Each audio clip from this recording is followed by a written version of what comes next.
Hello students, this is Kanupriya, PhD Geography, and this is my second video on this particular chapter, Geomorphic Processes.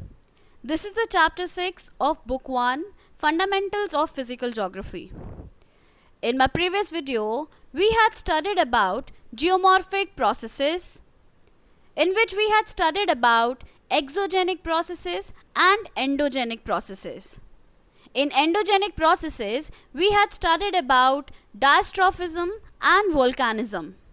So today, we'll discuss about the various exogenic processes. Firstly, we'll study about the exogenic processes, what are exogenic processes, and in which we'll discuss about the first type of exogenic process, which is weathering. So let's start with this chapter and with these topics. Exogenic processes.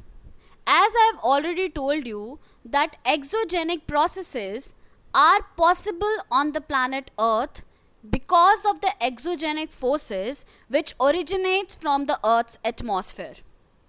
The exogenic processes derive their energy from atmosphere, which is determined by the ultimate energy from the sun, and also have the gradients caused by or created by tectonic factors. Gravitational force acts upon all the earth materials having a sloping surface and tend to produce movement of matter in downslope direction. Force applied per unit area is called stress, and stress is produced in a solid by pushing or pulling, and this induces deformation of the earth materials. Forces acting along the faces of earth materials are shear stresses, that is, separating forces. It is this stress that breaks rocks and other earth materials.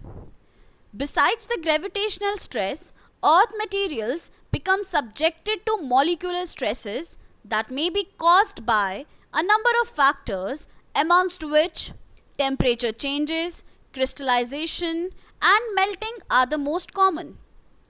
Chemical processes normally lead to loosening of bonds between grains, dissolving of soluble minerals, or cementing materials. Thus, the basic reason that lead to weathering, mass movements, and erosion is the development of stresses in the body of the earth materials. So basically, exogenic processes derive their energy from the sun and because of the gradients which are created by the tectonic factors. Gravitational force plays a very important role in the movement of earth materials from one place to another. The gradient plays a very important role, and it is because of this gravitational force that different materials or sediments are brought down. The different earth materials are brought down to the surface. Weathering is basically caused by the force which is applied per unit area, which creates stress in a solid substance by pushing or pulling, and which leads to deformation. That is, these are the separating forces which separates the various earth materials, which breaks the rocks and other earth materials. Besides these gravitational stresses, we have other factors also, which includes chemical processes, which leads to the loosening of bonds between the grains, or the molecular stresses, which causes because of temperature changes, crystallization, melting, etc. And chemical processes leads to the dissolving of soluble minerals or cementing materials. All these things lead to the disintegration or deformation of the earth materials. So these are the exogenic processes which are caused by various agents and which leads to the deformation of the earth materials or rock particles. As there are different climatic regions on the earth's surface, the exogenic geomorphic processes vary from region to region.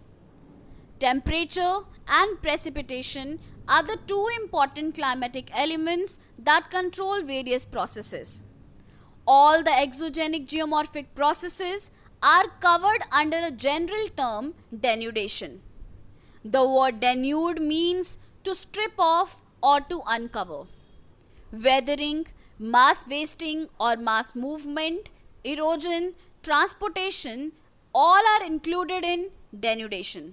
As we all know that there are different climatic regions on the earth's surface. And based on different climatic region, geomorphic processes also varies from one region to another region. So the whole exogenic processes are denoted by a term named as denudation. And what denudation means? The word denude means is to uncover. Weathering, mass movement, erosion, transportation, these all are included in denudation. So this is all about exogenic processes. What are exogenic processes? How these processes are active on the earth's surface. It includes weathering, erosion, transportation, etc. So today we'll discuss about the first subtopic, that is weathering. So let's start with weathering now. Weathering. Weathering is the action of elements of weather and climate over earth materials. There are a number of processes within weathering which act either individually or together to affect the earth materials in order to reduce them to fragmental state. Weathering is defined as mechanical disintegration and chemical decomposition of rocks through the action of various elements of weather and climate. As very little or no motion of materials take place in weathering, it is an in situ or on situ process. Weathering processes are conditioned by many complex geological, climatic, topographic and vegetative factors. Climate is of particular importance. Not only weathering processes differ from climate to climate, but also the depth of the weathering mantle. So basically, what is weathering? Weathering is the mechanical disintegration or the chemical decomposition of rocks because of the action of weather or because of the action of the various elements of weather and climate. We have water, we have fog, we have wind. So these all are various geomorphic agents which can lead to the weathering process, which can lead to the disintegration of the rocks, which can lead to the chemical action on the rocks, and because of which the rocks can be disintegrated into various segments or various fragments. And these fragments will further be taken up by various geomorphic agents and they will be transported to some other places. Weathering can be in situ or on-site process. So this is all about weathering. Now we'll discuss the types of weathering or the various groups which are included in weathering. Types of weathering. There are three major groups of weathering processes. First one is chemical weathering. Second one is physical or mechanical weathering. And third one is biological weathering. Very rarely does any one of these processes ever operate completely by itself. But quite often a dominance of one process can be seen. So these are the three major groups of weathering processes. It includes chemical weathering, physical weathering and biological weathering. So we'll discuss them one by one: chemical weathering, physical weathering and biological weathering. So this is all for today. If you have any doubt, please come up with your doubts. Thank you so much, and we'll continue these three major groups in my next video. Thank you so much.